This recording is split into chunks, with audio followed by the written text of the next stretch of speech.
દ્વારકા જિલ્લામાં સતત બીજા દિવસે ડિમોલિશન કરાયું। 2 દિવસમાં 80 ગેરકાયદે દબાણો દૂર કરવામાં આવ્યા। આજે 15 જેટલા ગેરકાયદે દબાણો દૂર કરવામાં આવ્યા છે। 9 કરોડ 50 લાખની સરકારી જમીન પર દબાણ દૂર કરાયા। 1000 પોલીસ અને એસઆરપીના જવાન બંદોબસ્તમાં હતા।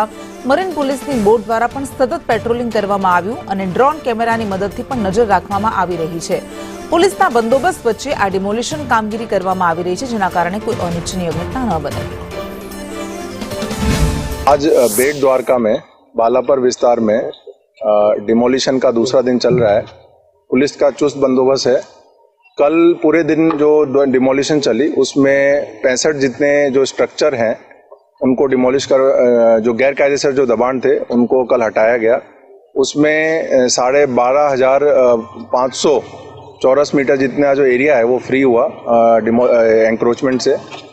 आज भी जो है हमारी अलग अलग जो टीमें हैं विस्तार में है और पेट्रोलिंग चल रही है और जो डिमोलिशन जो टीम है उनके साथ भी हमारा बंदोबस्त चल रहा है और आज भी जो है डिमोलिशन का दूसरा दिन चल रहा है। अभी सुबह से कार्रवाई शुरू हुई है।